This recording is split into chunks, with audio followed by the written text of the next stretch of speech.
Where did the urban birder come from? It was born, the urban birder moniker was born 16 years ago.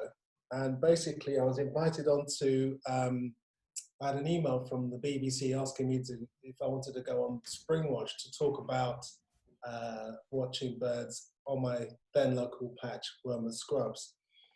And of course I said yes.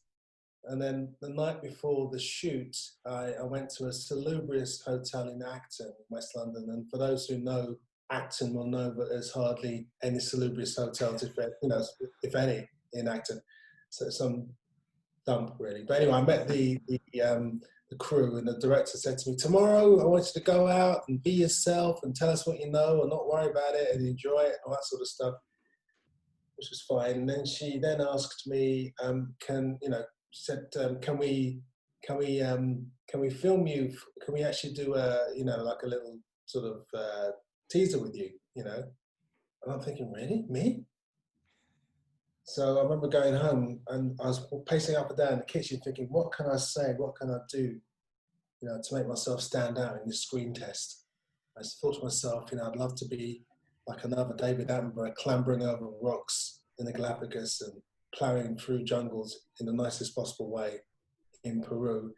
Then I thought that's not going to happen. And then I thought to myself, well, maybe I could concentrate on what I like. I like urban wildlife. I like birds, urban birds. And then I thought about Jamie Oliver, who at the time was called The Naked Chef, and since has become a really nice friend of mine. But at the time, he was a naked chef, and I loved what he did for cooking. He came along and he opened it up for a lot of people like myself who had no interest, who had, as much as, you may have respected Fanny Craddock, you kind of didn't get inspired. Whereas with him, he come along and he's really, brought it to a new audience. And I wanted to do the same, but for birds. So I thought maybe I'd give myself a moniker because no one else had a moniker at the time. In fact, very few people have to this day, actually. I mean, there was a little surge at the time, actually, when I first became the urban birder, but then afterwards it's kind of died down. But anyway, I thought myself, the city birder? What about the urban birder? That sounds all right. So the next day, I introduced myself as the urban birder, and they used it in the cut when it came out. And basically, everyone sort of contacted me, oh my God, what a cool name, it's really cool. And I thought to myself, yeah, maybe I'll use it as a way of getting into TV, as a door opener. And I remember, oh, is that me? I remember. We said this just before we started, didn't we? No worries, David. No one's perfect. No more emails.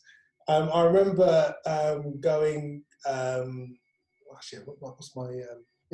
I remember ringing up when I first started, on this road, ringing up the BBC trying to pitch for them to see me and to have a TV program. And they say, "Who's calling?" I'll say, "The Urban Birder." And normally people will laugh at me on the other end of the phone. But after 6 months, people started calling me the Urban Birder. And that's where it kind of was born. And it was, I suppose, initially meant to be temporary. And I saw it as an alter ego. But then after a while, when I realized just how difficult it was to get to TV and how much of a sliver the open window of opportunity was, and I also realized that I needed to do other things, start writing and, all the other bits and pieces, touring, that I realized that the Urban Birder actually described very well what I was about in 3 words. The other thing was, which not many people know, there is actually 2 other urban birders in existence before me. All right. Do you get an exclusive here, Jack? One is in Melbourne and the other one is in America. Both of them write about essentially their towns and about the urban, they do blogs basically about the urban bird. So the reason why I call myself the urban birder was not out of arrogance, but as a point of difference to those 2.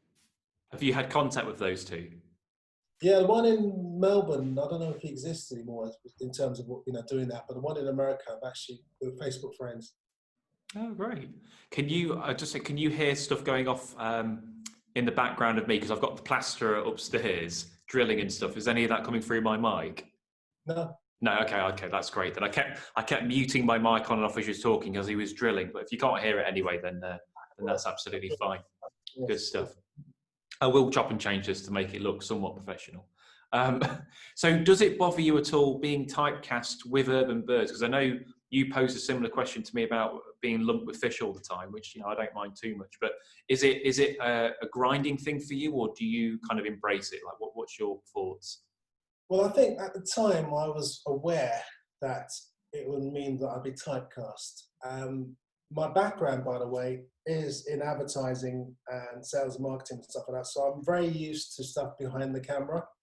And towards the kind of end of that situation, I was working a lot in film, or on the outskirts of film anyway. So I understood the principles of, all that sort of stuff. And I knew that by calling myself the urban birder would mean that I would be sort of typecast. But then I thought, you know what, that's not a problem, because there's no one else doing what I want to do. Even to this day, there's no one else doing what I like to do on a global level.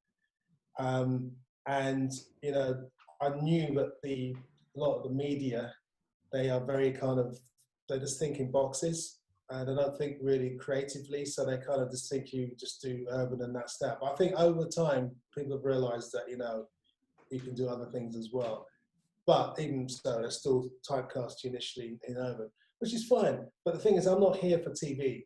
I'm not here to pander to what they want, or, I'm here for a much bigger reason, which, as far as I'm concerned, is to try and engage with as many people as possible, not just in the UK, but around the world. And I think using using the moniker the urban birder actually helps me, because immediately people know, looking at those three words, what it means straight away. And it's for some people it's quite, oh, that's interesting, let's talk to him. It's a good way of getting introductions, really. So I'm really happy that I thought of that, and I'm happy that it was very pertinent, and I'm happy that even to this day it's still very relevant. I thought that by now it may have switched, and at the time, in the beginning, that I'm more known as David Lindo. I think maybe I'm known equally. I don't know. But Well, sorry, David. I was going to say that. Do you think more people know you as David Lindo or the Urban Birder? But I guess it doesn't really. I mean, it's both going to lead to you anyway, isn't it? But I think more people probably do know you as David Lindo as your careers advance. I think people know me as both, because they say it all in one lump. I mean, especially abroad. I'm in Spain or South America or wherever I am. I'm known as my name and then the moniker, which is almost like your name and then your job title. Yeah. So that's how people know you. And I'm happy, and I'm really delighted, actually. I kind of thought that idea because it was all part of the plan, because I want to try and popularize birding. And I think the best way to do it is to pander in a way to the sensibilities of the media, who need these catchy things in order to get their head around stuff. And my idea was to sell the idea of birding as a lifestyle choice, up there with yoga and meditation and Pilates. Because I see myself as an introducer. I'm all about trying to get people interested from a very basic level, and then taking them to the bridge, which they can then cross over and enter the world of conservation and get involved, or just walk past the bridge, but at least they know that it's there. So that's my role, I think, as I see things. So I'm quite a popularist, which to some of the traditionalists and more elite people in the birding world, they can't get their heads around and not into. I remember when my German book came out, #Urban Birding, the publisher was frantically trying to get me interviews, and they approached some sort of venerable, in inverted commas, ornithological people in northern Germany, and said, well, oh no, we don't, urban birding is just not proper birding, we're not interested in that, we do proper bird watching here, so you get the old school who still think that way. But to be honest with you, I'm not that interested in them, because, as I said, my target audience are people who never considered it before. They're my prime target